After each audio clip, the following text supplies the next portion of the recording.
in tonight's video, I'm going to discuss what I believe to be the most important indicator that you could use as a chartist when you are evaluating a potential investment or trade or whatever. And I'll explain why, but let's go ahead and get into it. So it's been a little while since I made a video, and I do apologize for that. Had a lot of stuff going on, moving and packing and unpacking and all that good stuff, but a bit more settled now. So figured I'd jump back into doing my videos on a more consistent basis. So definitely trying to get out at least one a week. But my goal is to do at least 100 videos this year. That's quite a feat. But anyway, what I believe to be the most important indicator that a chartist can use, or a trader period, you don't even have to really be super duper skilled at analyzing a chart or analyzing price action, but that indicator is a simple trend line. And trend lines can tell you, many different things. Support and resistance, it can tell you the overall trend, and it can also tell you where buyers and sellers are mostly concentrated.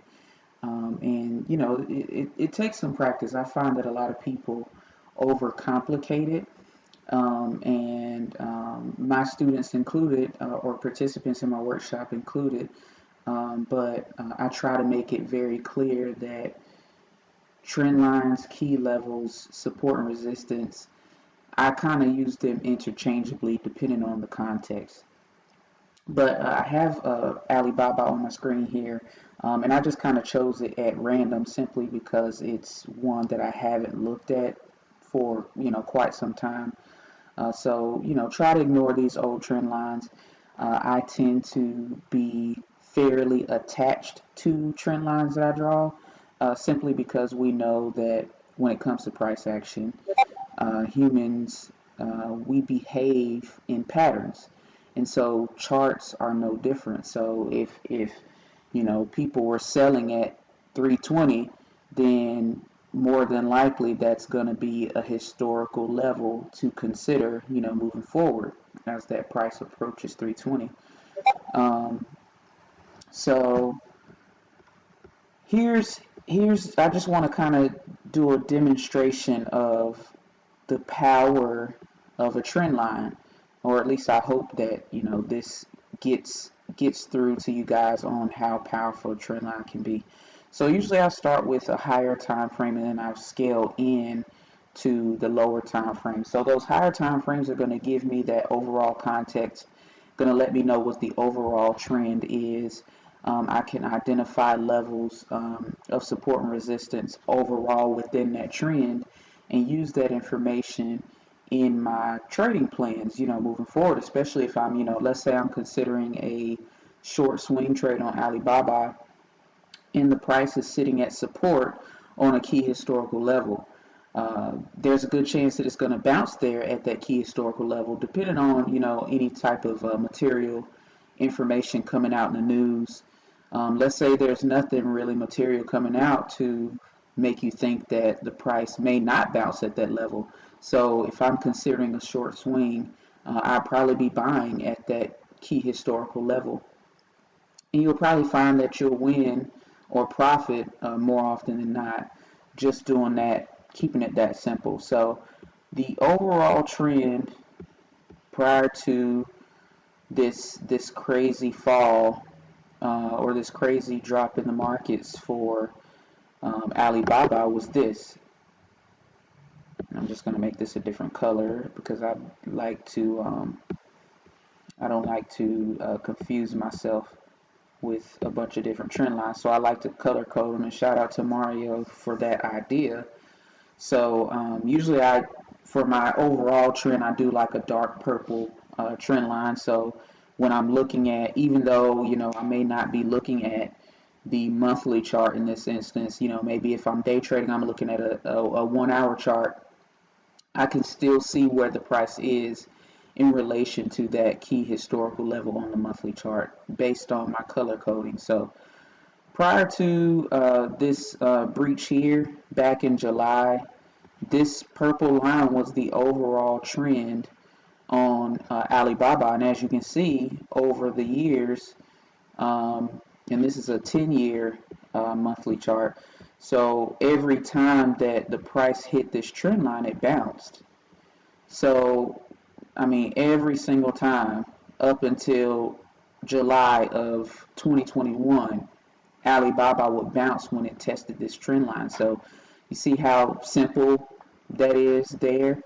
So you can see historically this is where the buyers were. You know, the buyers would come in right here at this level. All, you know, just going as we trace going up the trend line here. You can see where the buyers were coming in. So we see volume, we see uh, buyers, um, we see that overall trend, and we can see obvious support for the price here. So in this instance here, the uh, the overall trend, in my opinion, doesn't start to change until this purple trend line, the overall trend line, is broken. So when it broke it in July, it kind of confirmed it that next month in August of 2021 that, hey, sentiment has changed on this ticker. And so now what I would do is I would draw a trend line, another purple trend line, to show where current resistance is. So I make that purple,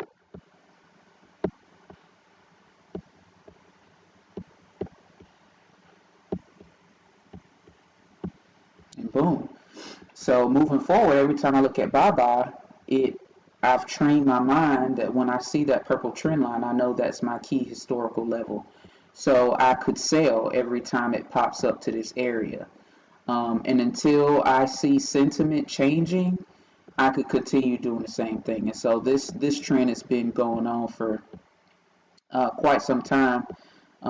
Looks like over a year. So, and keep in mind that this is a Chinese company and that China was in the midst of a recession. I think China is getting ready to come out of a recession. So, you know, of course, this is not investment advice or anything like that, but Baba would be one that I would be looking at potentially as China gets ready to transition into the next stage of the economic cycle. So just something to keep in mind. And also notice that at this pullback, Alibaba tested this other key historical level, which is about right here. So that's another key historical level on the monthly chart. So I make that purple for myself, and you can choose whatever color you want to, or you could choose, you know, not to color code it, but it's up to you. So, and like I said, humans behave in patterns. So notice that early on in 2014, that was resistance, and then again in 2016. And then it finally broke out of that range in 2017, and that's where it really, you know, started to take off. But finally, a few years later, about 5 years later, 5, 6 years, Alibaba retested that old breakout on the monthly chart. So the question is, does it hold here, or does it fold? Does it, you know, kind of consolidate? And you want to think about the stages or phases of the market cycle from a technical perspective. Study that if you have not done so. I think I have a video on that I did sometime last year, so you can check that out. Um, but yeah, so now that I have context on my monthly chart, and I probably draw a trend line in this 200 area as well, but I'm not going to do that just for the sake of, you know, trying to keep this video as short as possible, with me coming back and this being my first video in quite some time. But this $200 area is also an area of interest, right? So I look for, you know, Baba is appearing to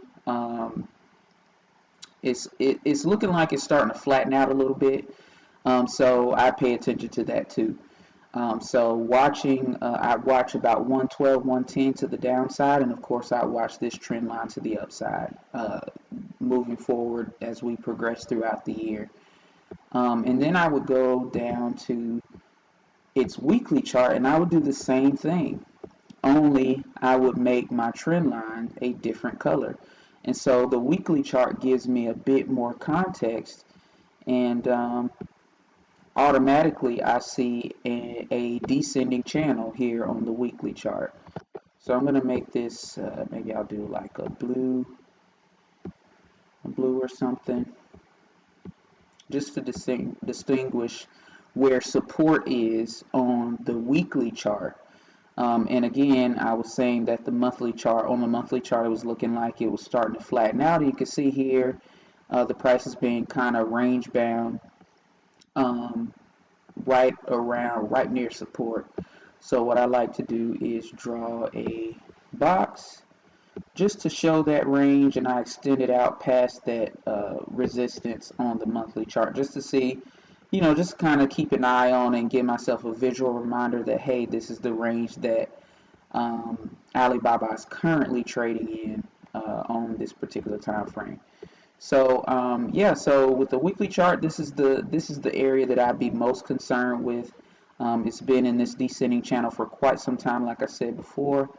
We didn't necessarily see this as well on the monthly chart, but that weekly chart gives us a better visual of that. Also, this is an old level that I drew back in, 2020, something like that. Then I extended it out, toward in the future at that time. And as you can see, that when Baba broke down from its all-time high, it broke all the way down to this demand zone, and then it popped here back into that descending channel where it has been for quite a while. So it's still in that zone, looking like it's just kind of trying to. Looks like on the weekly it has transitioned into phase one of the market cycle. So just keep an eye out, or I'd be keeping an eye out for how that continues to develop. Also keeping an eye out for any developments that are material to this company as far as China is concerned. Baba also tends to react to retail news in the United States, so paying attention to that as well. But basically, I do the same thing that I demonstrated on the monthly chart on each time frame that is relevant to me.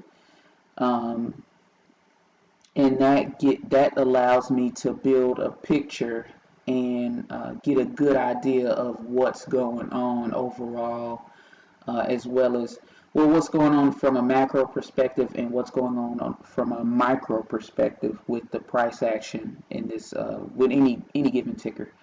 So at any given time, I know what the market is thinking when it comes to this stock. So it allows me to filter through the noise of the news, and really hone in on the most important headlines.